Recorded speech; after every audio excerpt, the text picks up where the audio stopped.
ఓం శ్రీ మహాగణాధిపతయే నమః.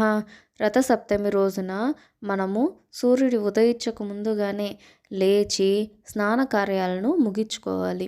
అది మాఘశుద్ధ సప్తమి కనుక ఆ రోజు అరుణోదయ వేళ చేసిన స్నాన దాన జప అర్ఘ్య ప్రదానాలన్నీ అనేక కోట్ల రెట్లు పుణ్యం వస్తుంది.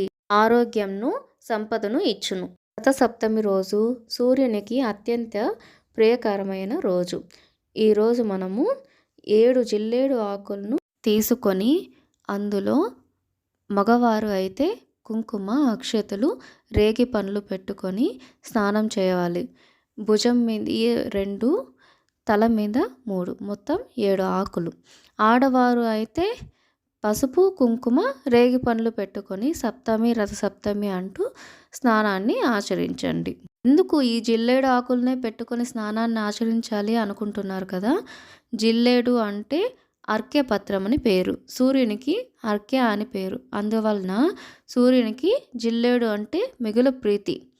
7 జిల్లేడు ఆకులు సప్త స్వరాలకు చిహ్నం మాత్రమే కాకుండా 7 జన్మల్లో చేసిన పాపములను వ్యాధులను నశింపచేస్తాయి.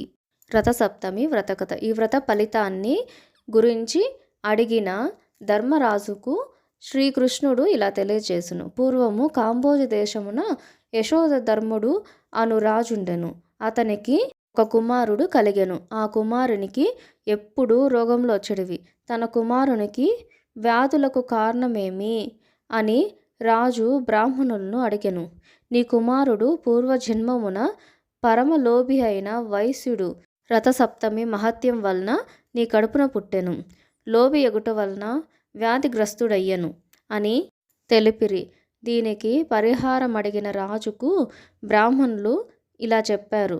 ఏ వ్రత ఫలితమున ఇతడు నీకు కలిగెనో అదే రథసప్తమి వ్రతమున ఆచరించిన పాపము నశించి చక్రవర్తిత్వము పొందును. రాజు వ్రతం చేసి తగిన ఫలితాన్ని పొందెను. యుధిష్ఠిరుడు కృష్ణుడిని ఈ వ్రతకల్పం గురించి అడిగెను. ఓ కృష్ణ, రథసప్తమి నాడు చేయవలసిన విధి విధానం అనుసరించి భూలోకమున మనుష్యుడు చక్రవర్తి కాగలడని నీవు చెప్పి ఉంటివి. అట్లు ఎవరికైనాను ప్రాప్తించినదా అనగా కృష్ణుడిట్లు జవాబిచ్చాడు. కాంబోజ దేశమున యశోవర్తి అను చక్రవర్తి ఉండెను. ఆయన వృద్ధాప్యమున ఆయన కుమారులందరూ సర్వరోగముల చేత బాధపడుచున్నారు. ఎందుకు స్వామి నా కుమారులందరికీ ఇలా ఉంది అని ఒకానొక బ్రాహ్మణ శ్రేష్ఠుడిని అడిగెను. బ్రాహ్మణోత్తముడు, ఓ రాజా, వీరందరూ పూర్వజన్మలో వైశ్యకులమున జన్మించి మిక్కిలి లోబులై ఉండిరి. అందుచేత వీరట్టి రోగములకు గురి కావలసిన వారైరి. వారి రోగ నివారణకు రథసప్తమి రోజున జరుగు కార్యక్రమమును చూడవలెను. ఆ విధంగా వ్రతమును చూచినంత మాత్రమున దాని మహత్యము చేవారి పాపములు పోవును.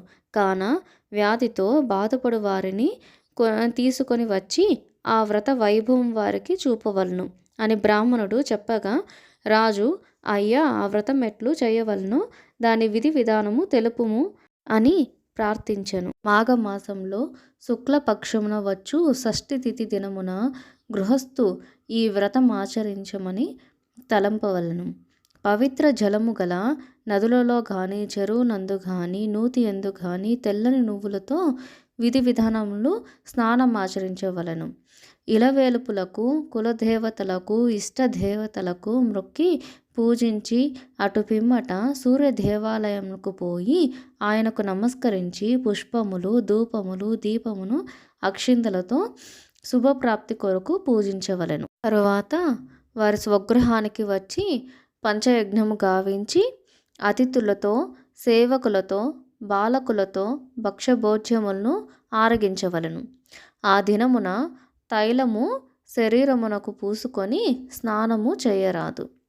ఆ రాత్రి వేద పారుగులను, విప్రులను పిలిపించి సూర్య భగవానుని విగ్రహానికి నియమము ప్రకారము పూజించి సప్తమి తిథి రోజున నిరాహారుడై భోగములకు దూరంగా ఉండవలను. భోజనాలకు పూర్వము ఓ జగన్నాథుడా, నేను చేయబోవు ఈ రథసప్తమి వ్రతము నిర్విఘ్నంగా పరిసమాప్తి చేయవలసిందిగా వేడుచున్నాను అని చెప్పుకోవాలి. తన చేతిలో గల జలమును నీటిలో వదలవలెను. అలా నీటిని విడిచిపెట్టి బ్రాహ్మణులు తను గృహమున నేలపైన శయనించి ఉదయంన లేచి నిత్యకృత్యములాచరించి శుచి అయి ఉండవలెను. సూర్యభగవాన్ని పూజను ముగించుకోవలను. ఇవన్నీ చేయలేని వారు మొదటగా చెప్పిన విధంగా జిల్లేడు ఆకులను తలపై పెట్టుకొని స్నానం ఆచరించి సూర్యభగవాన్ని పూజ చేసి ప్రార్థించండి.